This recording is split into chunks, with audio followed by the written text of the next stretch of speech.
Accra is the capital of Ghana, and we quickly found out that cedis are the local currency and not compact discs. The climate is warm, and so is the hospitality. Ghana is not only a unique place to come to, but if by chance you have to leave it on a more permanent basis, they've got this rather outrageous range of coffins that you can choose to go and meet your maker in. The coffins are custom ordered and cost about 2,000 rand, taking 2 weeks to make. For a king, you'll find a key to the kingdom, and for a fisherman, the crayfish. And if you need a change of clothes in a hurry, a shirt can be handmade in less than a day, costing about 45 rand. The handicrafts of Ghana are unbelievable, and they're also a major tourist attraction.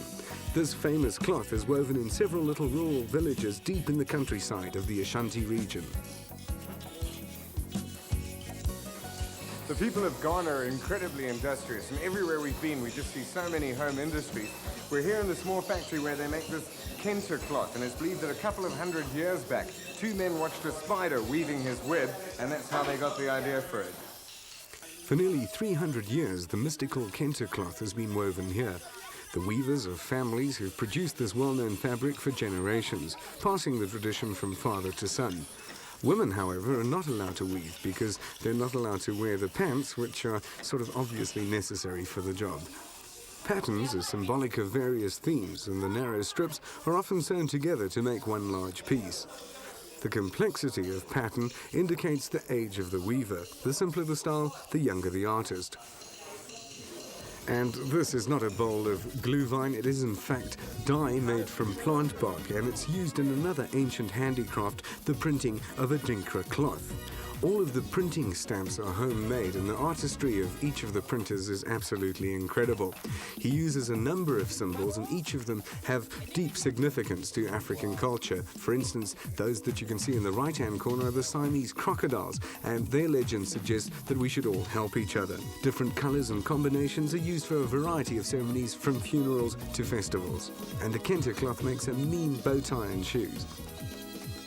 The wood carvers start their products in an assembly line way.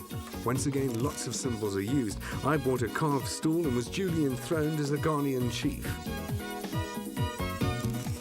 The finished products are outstanding examples of generations of traditions. If you're born into a carving, weaving or printing family, that's your career.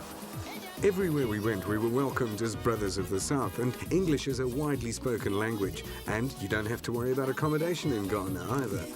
Well, don't worry about this shot, this is just us getting ready to leave. In fact, there's a wide variety of hotels to suit all budgets. This is Cape Coast, and until 1877 it was the capital of Ghana.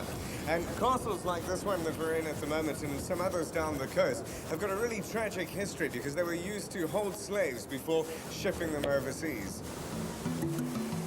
The castles are in contrast to the wild beauty, and they're stark reminders of the human tragedies that must have been played out here. Underneath the castles were the quarters that housed over 200 men per room for up to 2 months. The ships were brought in high tide as close as possible to the castle to prevent any escape. The famous King Prempeh of the Ashanti, who by chance happened to be our tour director's grandfather, was imprisoned here at Elmina Castle in the late 1800s by the British before being sent into exile in the Seychelles.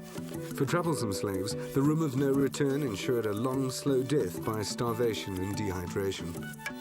Well, we've been gallivanting around Ghana, and we've shown you as much as we could in the few days that we've been here. But there's still so much more to this country. You haven't been up to the Volta Lakes, which is one of the largest lakes in Africa, and the savannas.